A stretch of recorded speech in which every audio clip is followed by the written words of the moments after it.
Welcome to Jesus Leads. In today's video, we continue our journey through the book of Exodus, chapters 11 to 20.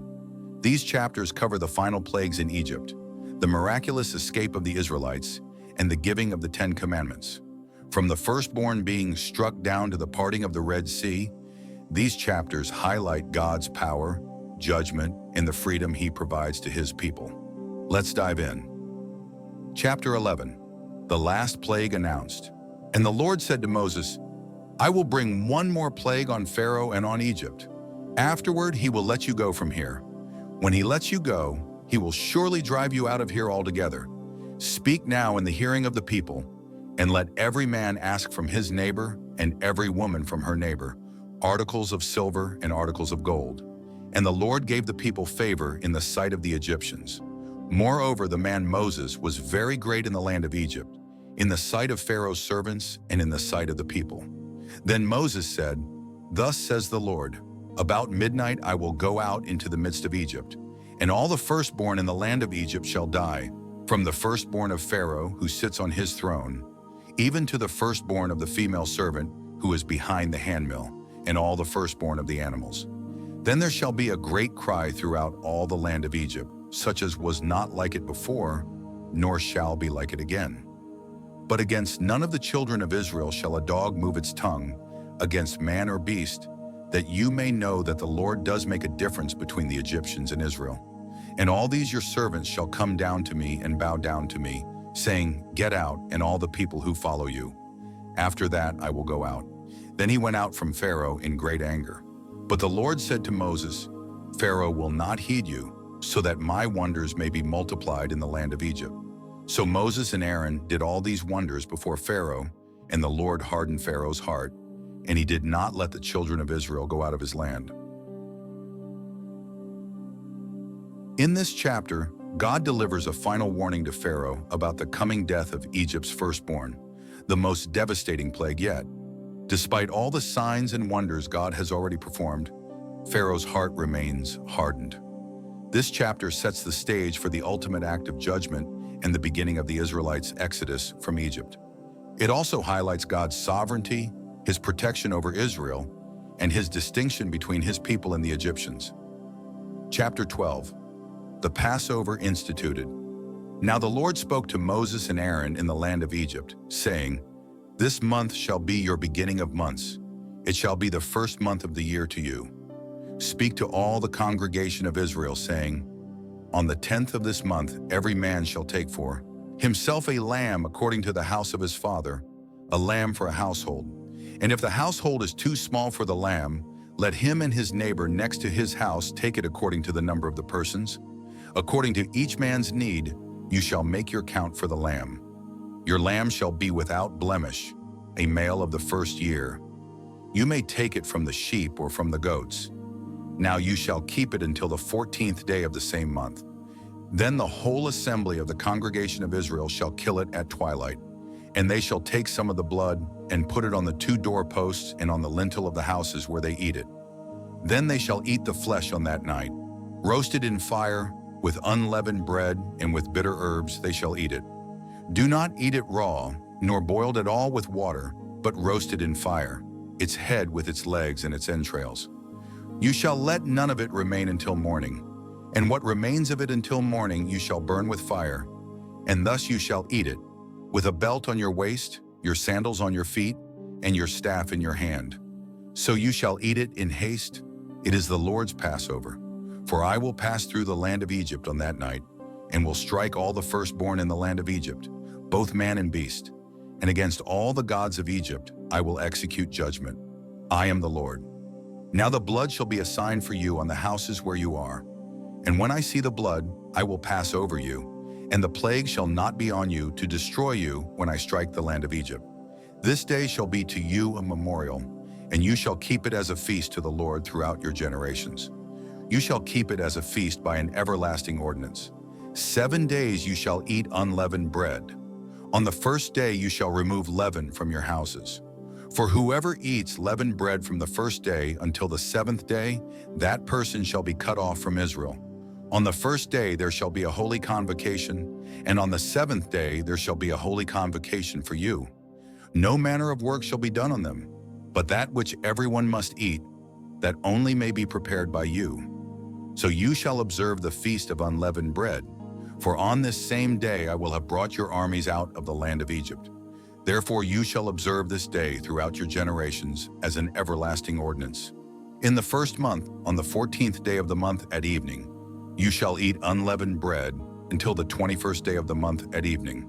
For 7 days no leaven shall be found in your houses, since whoever eats what is leavened, that same person shall be cut off from the congregation of Israel, whether he is a stranger or a native of the land. You shall eat nothing leavened. In all your dwellings you shall eat unleavened bread.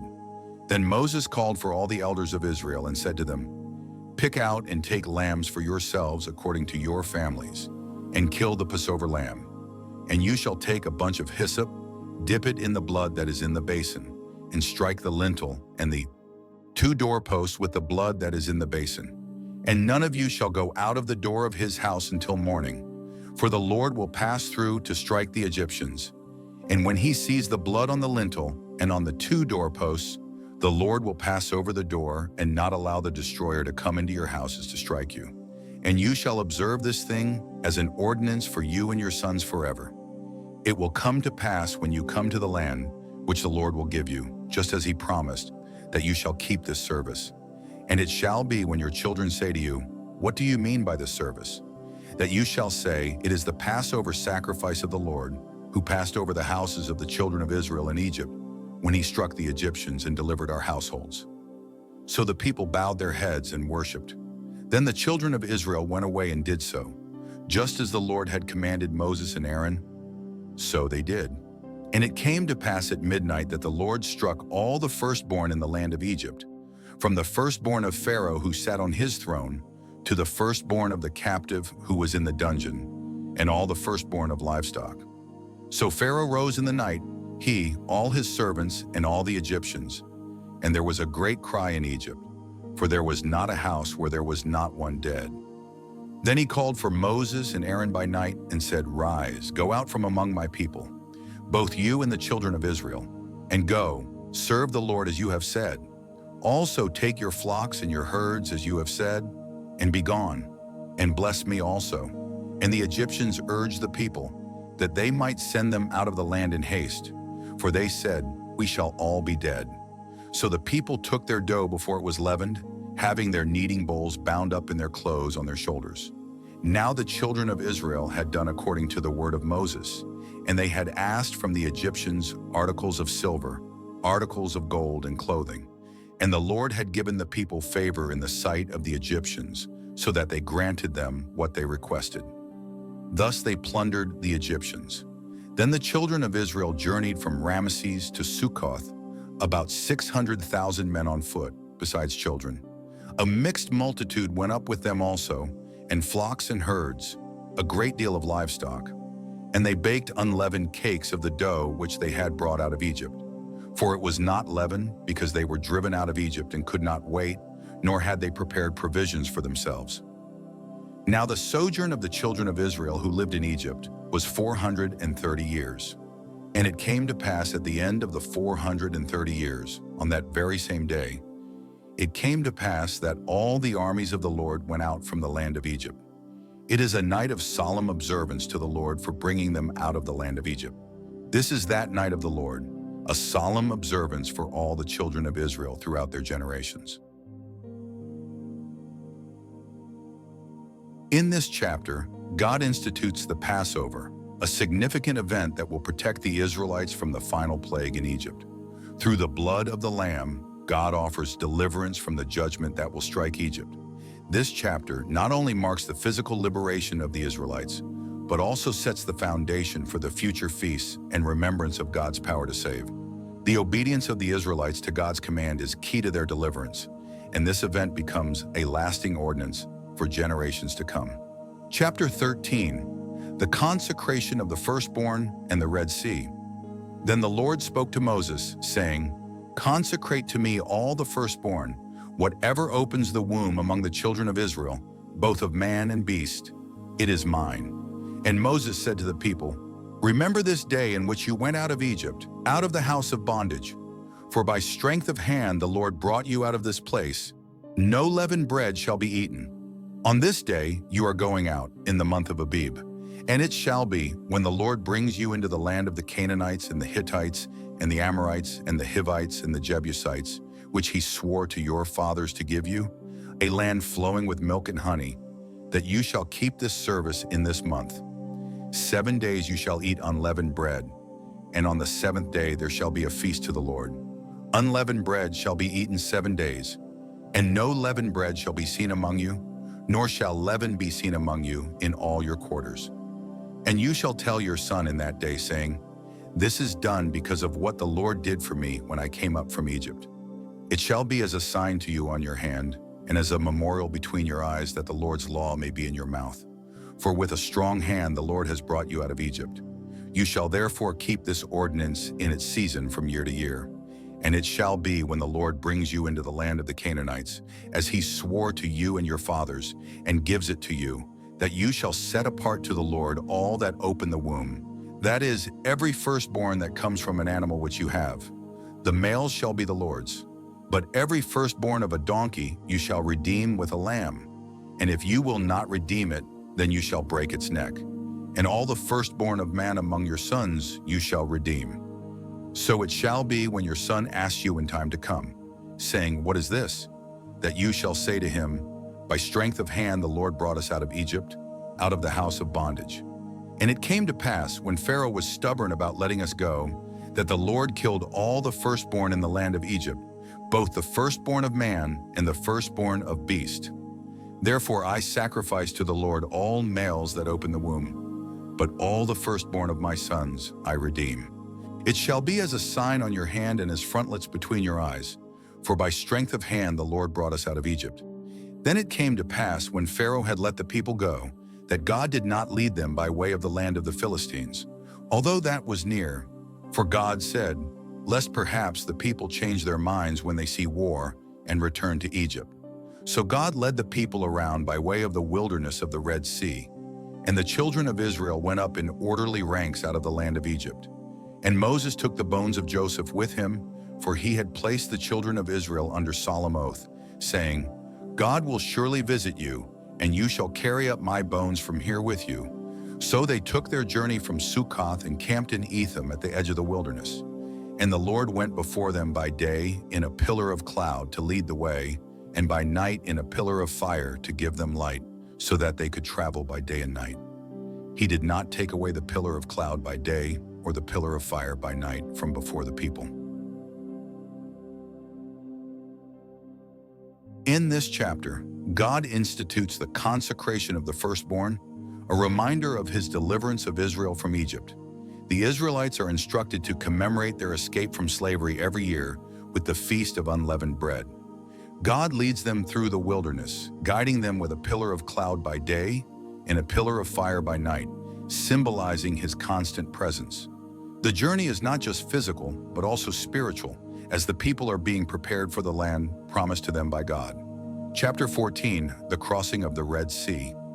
Now the Lord spoke to Moses, saying, Speak to the children of Israel, that they turn and camp before Pi-hahiroth, between Migdol and the sea, opposite Baal-zephon. You shall camp before it by the sea. For Pharaoh will say of the children of Israel, They are bewildered by the land.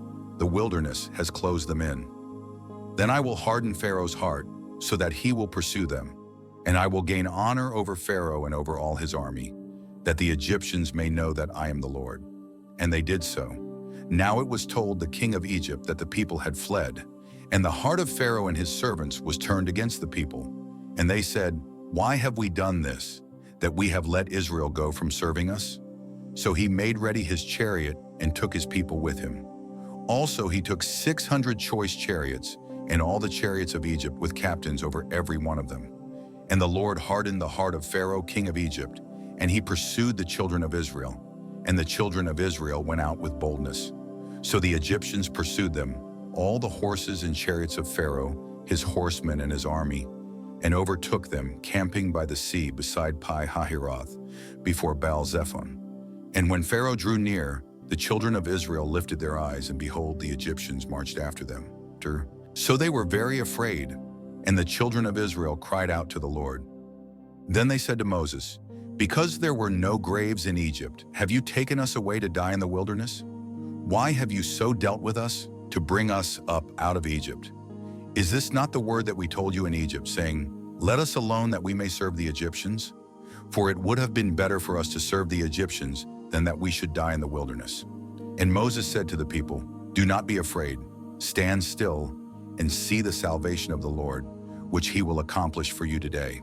For the Egyptians whom you see today, you shall see again no more forever. The Lord will fight for you, and you shall hold your peace." And the Lord said to Moses, "Why do you cry to me? Tell the children of Israel to go forward, but lift up your rod and stretch out your hand over the sea and divide it. And the children of Israel shall go on dry ground through the midst of the sea. And I indeed will harden the hearts of the Egyptians, and they shall follow them. So I will gain honor over Pharaoh and over all his army, his chariots, and his horsemen. Then the Egyptians shall know that I am the Lord, when I have gained honor for myself over Pharaoh, his chariots, and his horsemen." And the angel of God, who went before the camp of Israel, moved and went behind them, and the pillar of cloud went from before them and stood behind them. So it came between the camp of the Egyptians and the camp of Israel. Thus it was a cloud and darkness to the one, and it gave light by night to the other, so that the one did not come near the other all that night. Then Moses stretched out his hand over the sea, and the Lord caused the sea to go back by a strong east wind all that night, and made the sea into dry land, and the waters were divided. So the children of Israel went into the midst of the sea on the dry ground, and the waters were a wall to them on their right hand and on their left. And the Egyptians pursued and went after them into the midst of the sea, all Pharaoh's horses, his chariots, and his horsemen. Now it came to pass in the morning watch that the Lord looked down upon the army of the Egyptians through the pillar of fire and cloud, and he troubled the army of the Egyptians. And he took off their chariot wheels so that they drove them with difficulty. And the Egyptians said, "Let us flee from the face of Israel, for the Lord fights for them against the Egyptians."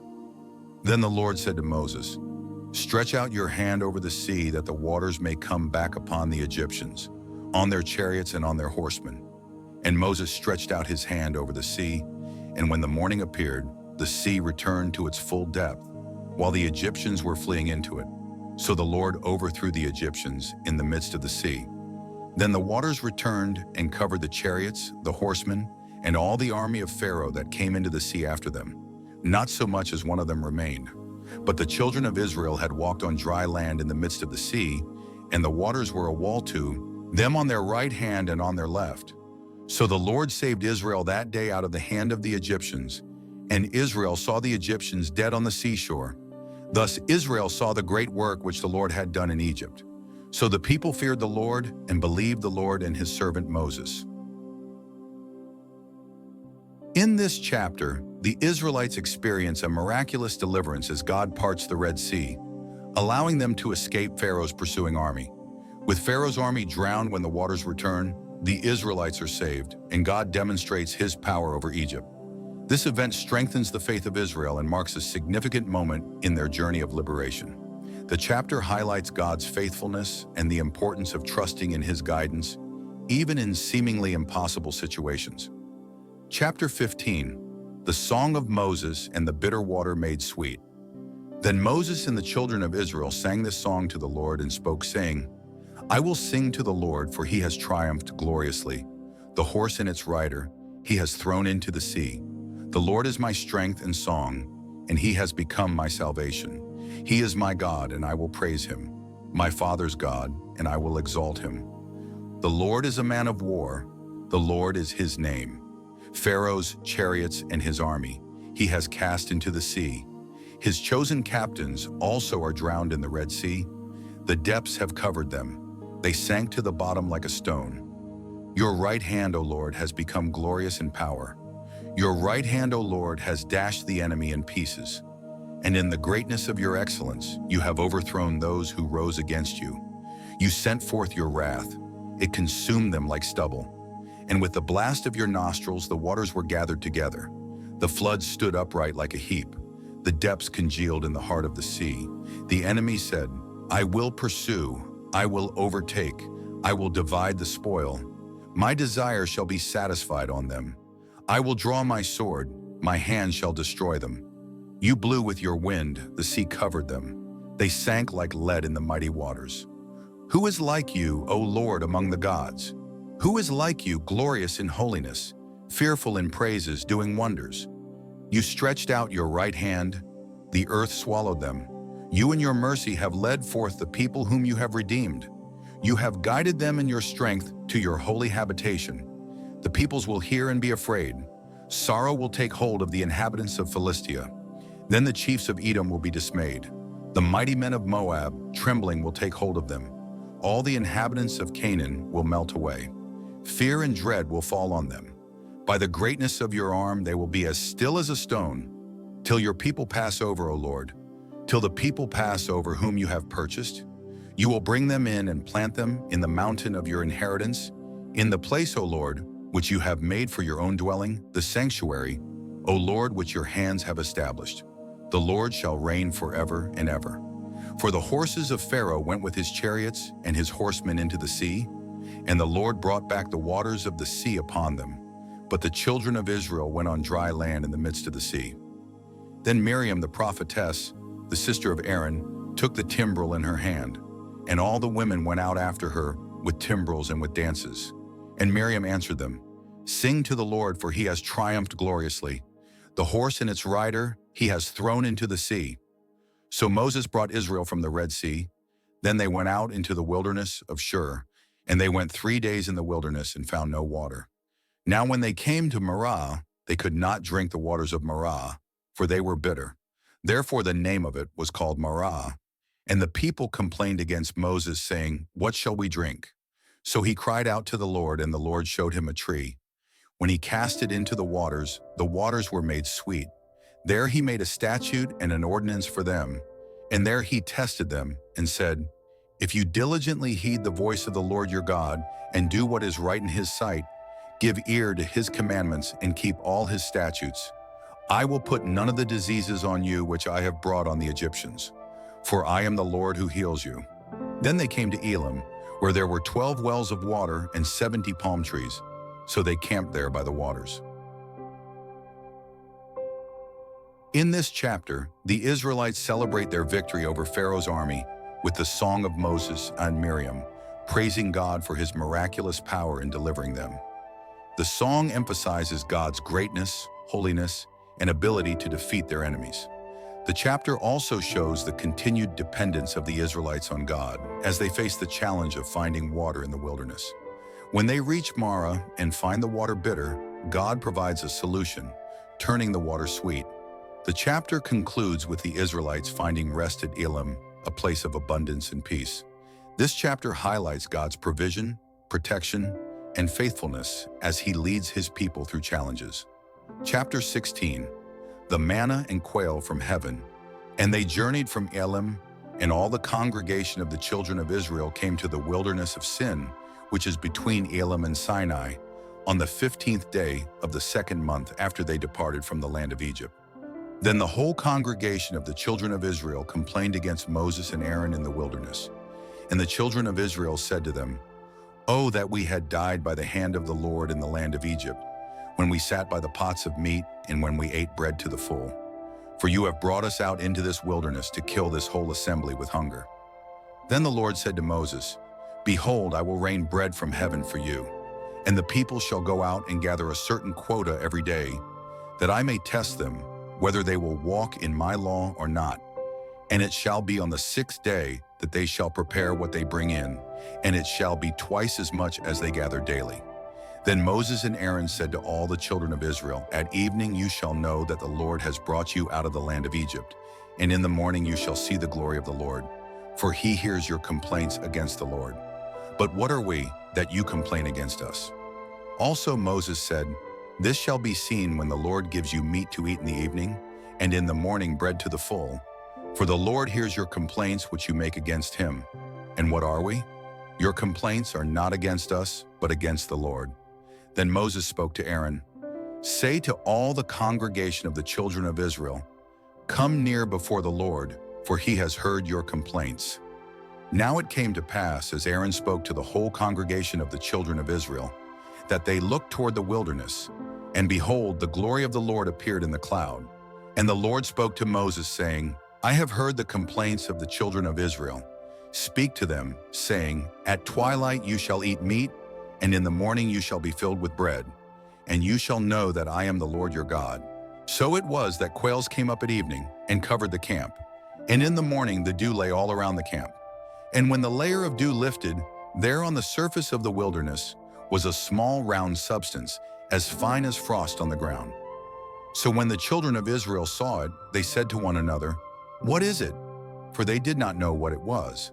And Moses said to them, This is the bread which the Lord has given you to eat. This is the thing which the Lord has commanded. Let every man gather it according to each one's need, 1 omer for each person, according to the number of persons. Let every man take for those who are in his tent. Then the children of Israel did so, and gathered some more, some less. So when they measured it by omers, he who gathered much had nothing left over, and he who gathered little had no lack. Every man had gathered according to each one's need. And Moses said, Let no one leave any of it till morning. Notwithstanding, they did not heed Moses. But some of them left part of it until morning, and it bred worms and stank. And Moses was angry with them. So they gathered it every morning, every man according to his need. And when the sun became hot, it melted. And it was on the 6th day that they gathered twice as much bread, 2 omers for each one. And all the rulers of the congregation came and told Moses. Then he said to them, This is what the Lord has said. Tomorrow is a Sabbath rest, a holy Sabbath to the Lord. Bake what you will bake today, and boil what you will boil, and lay up for yourselves all that remains to be kept until morning. So they laid it up till morning, as Moses commanded, and it did not stink, nor were there any worms in it. Then Moses said, Eat that today, for today is a Sabbath to the Lord. Today you will not find it in the field. 6 days you shall gather it, but on the 7th day, the Sabbath, there will be none. Now it happened that some of the people went out on the 7th day to gather, but they found none. And the Lord said to Moses, How long do you refuse to keep my commandments and my laws? See, for the Lord has given you the Sabbath. Therefore he gives you on the 6th day bread for 2 days. Let every man remain in his place. Let no man go out of his place on the 7th day. So the people rested on the 7th day. And the house of Israel called its name Manna, and it was like white coriander seed, and its taste was like wafers made with honey.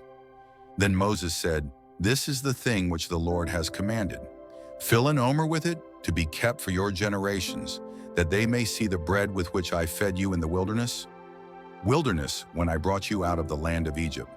And Moses said to Aaron, Take a pot and put an omer of manna in it, and lay it up before the Lord to be kept for your generations. As the Lord commanded Moses, so Aaron laid it up before the testimony to be kept. And the children of Israel ate manna for 40 years, until they came to an inhabited land. They ate manna until they came to the border of the land of Canaan. Now an omer is 1/10 of an ephah. So in this chapter, God miraculously provides food for the Israelites in the wilderness through manna and quail.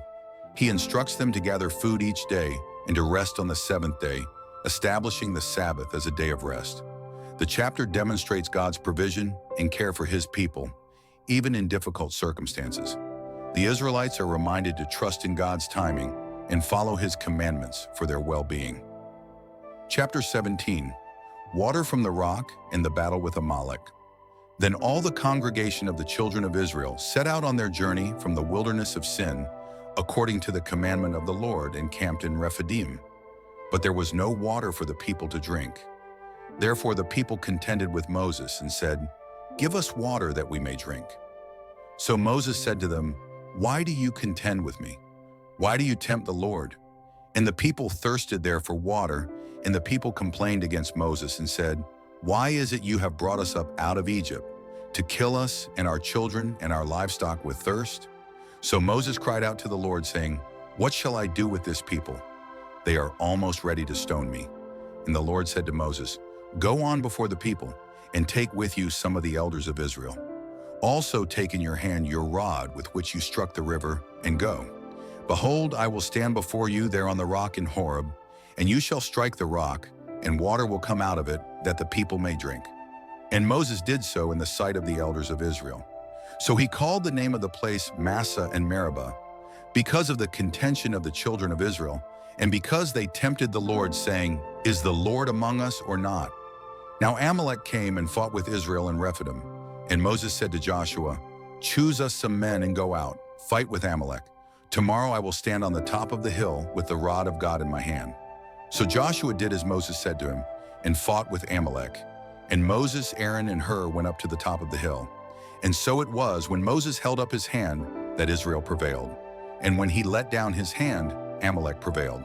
But Moses' hands became heavy, so they took a stone and put it under him, and he sat on it.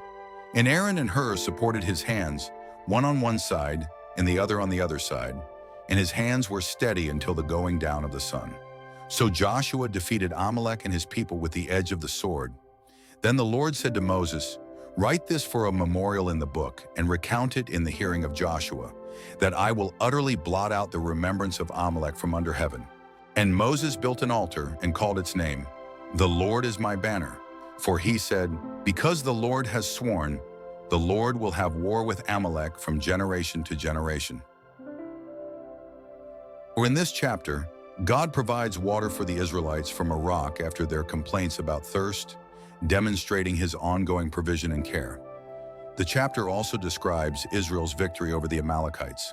When Moses holds up his hands, the Israelites prevail, but when his hands are lowered, they begin to lose. His companions, Aaron and Hur, help him keep his hands steady, and Joshua leads the army to victory.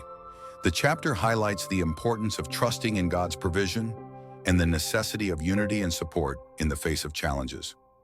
Chapter 18, Jethro's visit and the appointment of judges. Jethro, the priest of Midian, Moses' father-in-law, heard of all that God had done for Moses and for Israel, his people, that the Lord had brought Israel out of Egypt. Then Jethro, Moses' father-in-law, took Zipporah, Moses' wife, after he had sent her back with her 2 sons, of whom the name of one was Gershom. For he said, "I have been a stranger in a foreign land." And the name of the other was Eleazar. For he said, "The God of my father was my help and delivered me from the sword of Pharaoh." And Jethro, Moses' father-in-law, came with his sons and wife to Moses in the wilderness, where he was encamped at the mountain of God. Now he had said to Moses, "I, your father-in-law Jethro, am coming to you with your wife and her 2 sons with her." So Moses went out to meet his father-in-law, bowed down and kissed him. And they asked each other about their well-being, and they went into the tent. And Moses told his father-in-law all that the Lord had done to Pharaoh and to the Egyptians for Israel's sake, all the hardship that had come upon them on the way, and how the Lord had delivered them. Then Jethro rejoiced for all the good which the Lord had done for Israel, whom he had delivered out of the hand of the Egyptians. And Jethro said, "Blessed be the Lord, who has delivered you out of the hand of the Egyptians and out of the hand of Pharaoh, and who has delivered the people from under the hand of the Egyptians. Now I know that the Lord is greater than all the gods, for in the very thing in which they behaved proudly, he was above them." Then Jethro, Moses' father-in-law, took a burnt offering and other sacrifices to offer to God. And Aaron came with all the elders of Israel to eat bread with Moses' father-in-law before God. And so it was, on the next day, that Moses sat to judge the people. And the people stood before Moses from morning until evening. So when Moses' father-in-law saw all that he did for the people, he said, "What is this thing that you are doing for the people? Why do you alone sit, and all the people stand before you from morning until evening?" And Moses said to his father-in-law, "Because the people come to me to inquire of God. When they have a difficulty, they come to me, and I judge between one and another, and I make known the statutes of God and his laws." So Moses' father-in-law said to him, "The thing that you do is not good. Both you and these people who are with you will surely wear yourselves out. For this thing is too much for you. You are not able to perform it by yourself. Listen now to my voice. I will give you counsel, and God will be with you. Stand before God for the people, so that you may bring the difficulties to God.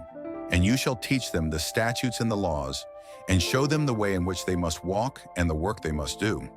Moreover, you shall select from all the people able men, such as fear God, men of truth, hating covetousness, and place such over them to be rulers of thousands, rulers of hundreds, rulers of fifties, and rulers of tens.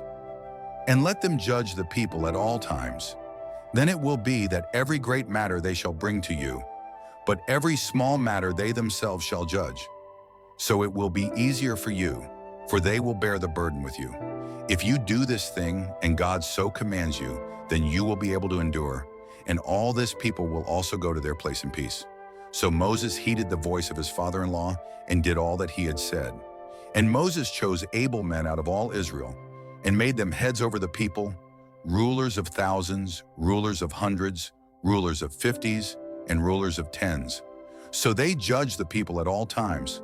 The hard cases they brought to Moses, but they judged every small case themselves. Then Moses let his father-in-law depart, and he went his way to his own land. In this chapter, Moses receives counsel from his father-in-law Jethro, who observes Moses' overwhelming task of judging the people alone. Jethro advises Moses to appoint capable men as leaders to help bear the burden of leadership, thereby preventing burnout. Moses follows Jethro's advice, and this organizational change helps to manage the responsibilities more efficiently. The chapter highlights the importance of wise counsel, delegation, and teamwork in leadership. It also emphasizes the need for balance and not trying to carry every burden alone. Chapter 19, the Israelites at Mount Sinai and God's covenant. In the third month after the children of Israel had gone out of the land of Egypt, on the same day they came to the wilderness of Sinai, for they had departed from Rephidim, had come to the wilderness of Sinai, and camped in the wilderness. So Israel camped there before the mountain. And Moses went up to God, and the Lord called to him from the mountain, saying, Thus you shall say to the house of Jacob, and tell the children of Israel, You have seen what I did to the Egyptians, and how I bore you on eagle's wings, and brought you to myself. Now therefore, if you will indeed obey my voice and keep my covenant, then you shall be a special treasure to me above all people, for all the earth is mine, and you shall be to me a kingdom of priests and a holy nation. These are the words which you shall speak to the children of Israel. So Moses came and called for the elders of the people, and laid before them all these words which the Lord commanded him. Then all the people answered together and said, All that the Lord has spoken we will do. So Moses brought back the words of the people to the Lord, and the Lord said to Moses, Behold, I come to you in the thick cloud, that the people may hear when I speak with you, and believe you forever. So Moses told the words of the people to the Lord. Then the Lord said to Moses, Go to the people and consecrate them today and tomorrow, and let them wash their clothes, and let them be ready for the third day. For on the third day the Lord will come down upon Mount Sinai in the sight of all the people. You shall set bounds for the people all around, saying, Take heed to yourselves that you do not go up to the mountain or touch its base. Whoever touches the mountain shall surely be put to death. Not a hand shall touch him, but he shall surely be stoned or shot with an arrow. Whether man or beast, he shall not live. When the trumpet sounds long, they shall come near the mountain. So Moses went down from the mountain to the people and sanctified the people, and they washed their clothes. And he said to the people, Be ready for the third day. Do not come near your wives. Then it came to pass on the third day, in the morning, that there were thunderings and lightnings, and a thick cloud on the mountain, and the sound of the trumpet was very loud, so that all the people who were in the camp trembled. And Moses brought the people out of the camp to meet with God, and they stood at the foot of the mountain. Now Mount Sinai was completely in smoke, because the Lord descended upon it in fire. Its smoke ascended like the smoke of a furnace, and the whole mountain quaked greatly.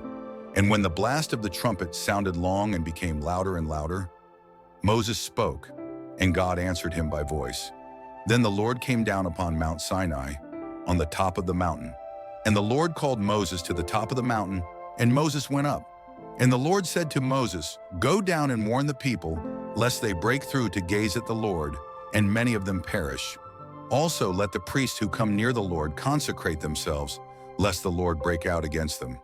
But Moses said to the Lord, The people cannot come up to Mount Sinai, for you warned us, saying, Set bounds around the mountain and consecrate it. Then the Lord said to him, Away, get down, and then come up, you and Aaron with you. But do not let the priests and the people break through to come up to the Lord, lest he break out against them." So Moses went down to the people and spoke to them. In this chapter, the Israelites arrive at Mount Sinai, where God prepares to reveal himself to the people. God commands Moses to consecrate the people and set boundaries around the mountain, emphasizing the holiness of the encounter.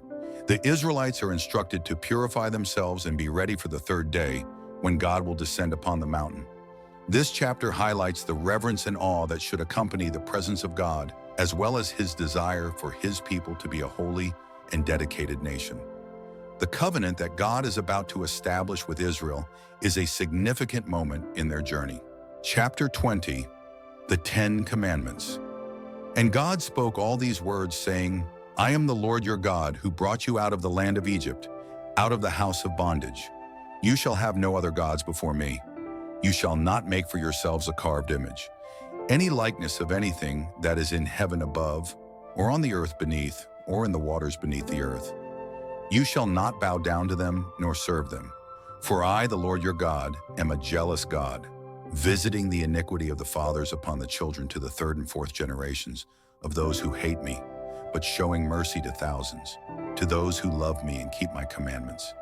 You shall not take the name of the Lord your God in vain, for the Lord will not hold him guiltless who takes his name in vain. Remember the Sabbath day to keep it holy. 6 days you shall labor and do all your work, but the seventh day is the Sabbath of the Lord your God. In it you shall do no work, you, nor your son, nor your daughter, nor your male servant, nor your female servant, nor your cattle, nor your stranger who is within your gates. For in 6 days the Lord made the heavens and the earth, the sea, and all that is in them, and rested the seventh day. Therefore the Lord blessed the Sabbath day and hallowed it.